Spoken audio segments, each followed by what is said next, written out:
this country's legacy of innovation. You know, I couldn't be prouder that I bet on American workers and American ingenuity in the American auto industry. But what makes me really proud is we're not just building cars again, we're building better cars.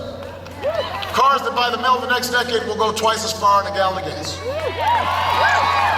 But we don't have to just stop with cars. America's always been about innovation. Advanced manufacturing, making stuff. There are thousands of workers around the country right now building long-lasting batteries and wind turbines. I want to make sure that we're supporting the industries and manufacturing of the future. I don't want a tax code that subsidizes oil company profits when they're making money hand over fist. I want to support the energy jobs of tomorrow. I want to support the new technologies that will help us cut our oil imports in half. I don't want a tax code rewarding companies that are shipping jobs overseas. I want to reward companies that will create the next generation of manufacturing right here in Concord, right here in New Hampshire, right here in the United States. That's change. That's the future I see for this country. Change is turning the page on a decade of war, so we can do some nation building here at home. Now, as long as I'm Commander-in-Chief, we will pursue our enemies relentlessly with the strongest military the world's ever known. But it's time to use some of the savings from ending the wars in Iraq and winding down the war in Afghanistan to pay down our debt. Rebuild America. We could right now put workers back to work, repairing roads and bridges, making sure our schools are state-of-the-art, laying broadband lines into rural communities.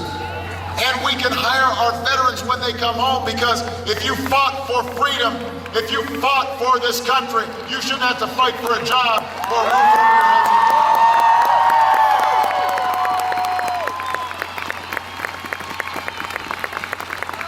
That's how we keep America strong. That's what's at stake in this election. Change is reducing our deficit in a balanced, responsible way.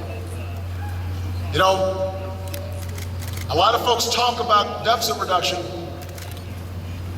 you know, as a political tool, but when it comes down to it, we've got to make choices. We've got to make choices. These priorities reflect our values. Now, I've cut $1 trillion worth of spending that we didn't need, and I'm willing to do more. But just as we did when Bill Clinton was president, we've got to ask the wealthiest to pay a little bit more so we can reduce the deficit and still invest in the things we need to grow. Now, I will not turn Medicare into a voucher just to give millionaires another tax cut. I'm not gonna make college more expensive for young people just to give me a tax cut. I don't need it. I don't want it. Because I believe America will be stronger if we're helping the next generation succeed. So New Hampshire, that's what changes. We know what the future requires, and we know it won't be easy. You know, back in 2008, I spent a lot of time here in New Hampshire. I know you guys, you saw a lot of me. And back then we talked about change we can believe in, but I said to people, you know, I'm not just talking about changing parties or changing presidents. I'm talking about changing how our politics works. I ran because the voices of the American people, your voices, all of you, folks way in the back, and folks here in the front,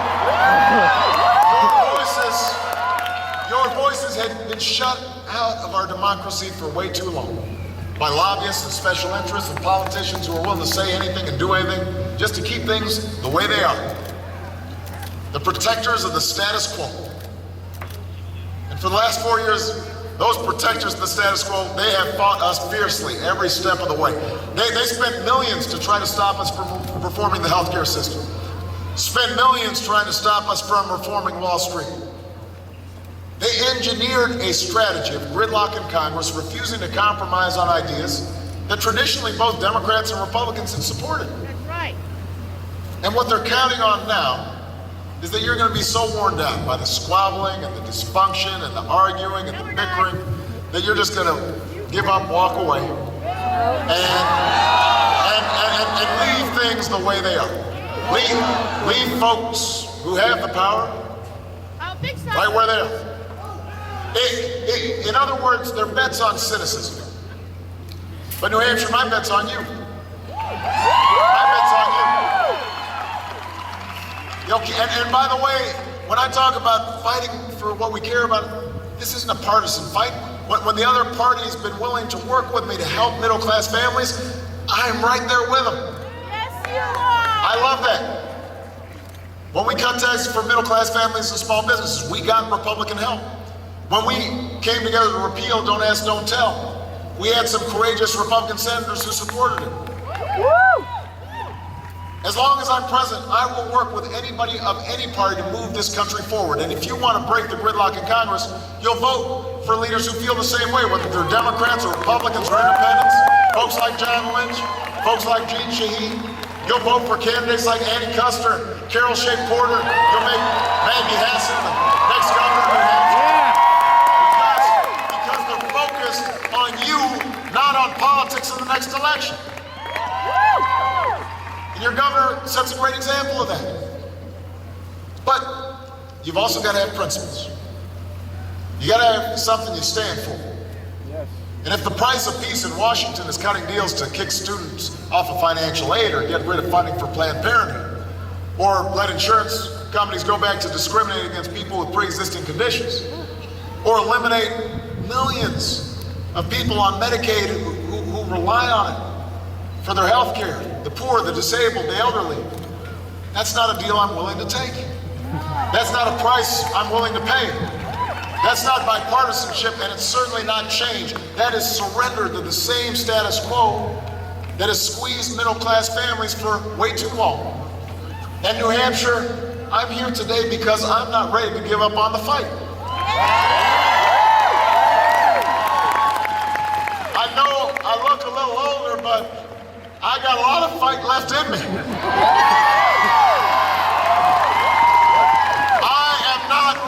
Up on the fight, and I hope you aren't either, New Hampshire. I hope you aren't either. You know, the folks at the very top in this country, they don't need a champion in Washington. They'll always have a seat at the table. They'll always have access and influence. That's the way things work. We understand that. The people who really need a champion are the Americans whose letters I read late at night after I come up from the Oval Office. The men and women that I meet on the campaign trail. You know, the laid-off paper mill worker who's retraining at the age of 55 for a new career in a new industry, she needs a champion. The restaurant owner who's got great food but needs a loan to expand and the banks turned him down, he needs a champion. The cooks and the waiters and the cleaning staff working overtime at a Vegas hotel, trying to save enough to buy a first home or send their kid to college, they need a champion. The auto worker who got laid off, thought the plant was going to close, and then got called back, and now is filled with pride and dignity building a great car. He needs a champion. That teacher in an overcrowded classroom with outdated textbooks, digging into her own pocket to buy school supplies, and not always getting the support that she needs, but knowing every day she might reach that one child and make all the difference in that child's life. She needs a champion. All those kids in inner cities and small farm towns, in the valleys of Ohio, the rolling Virginia hills, the streets of Concord, kids dreaming of becoming scientists or doctors or engineers or entrepreneurs or business people or teachers or diplomats or even a president. They need a champion in Washington. They don't have lobbyists. The future never has as many lobbyists as the vested interests in the status quo. But it's the dreams of those children that will be our saving grace. It's their dreams that will be the foundation of America. And that's why I need you, New Hampshire, to make sure their voices are heard. To make sure your voices are heard. We have come too far to turn back now. We've come too far to let our hearts grow faint. It's time to keep pushing forward, to educate all our kids and all our workers, create new jobs and rebuild our roads and our bridges and discover new sources of energy, to broaden opportunity, to grow our middle class, to restore our democracy, and to make sure that no matter who you are or where you come from or how you started out, you can make it here in America. And New Hampshire, that's why I'm asking you for your vote. You got it. You know, last night, I was down in Virginia, we had a huge rally, and we were talking to our staff, and you know, our field organizers, they're all 25 or 22. And we were talking to them, and I said, well, how are things looking? And they seemed pretty confident. And I looked at David Plouffe, some of you know, he's my big campaign poobah, smart guy. But Plouffe and I looked at each other and we said, you know what? We're no longer relevant now. We're props. Because what's happened is now the campaign falls on these 25-year-old kids who are out there knocking on doors, making phone calls. And then we realized, you know, pretty soon, after they do their jobs, then they're not relevant either because it's now up to you. That's how our democracy works, right? That ultimately it's up to you. You have the power. You will be shaping the decisions for this country for decades to come right now, in the next 2 days. And if you're willing to work with me, if you're willing to stand with me, if you're willing to knock on some doors with me, if you're willing to make some phone calls with me, if you're willing to turn out for me, we'll win New Hampshire. We'll win this election. We'll finish what we started. We'll renew those bonds that do not break and reaffirm the spirit that makes the United States of America the greatest nation on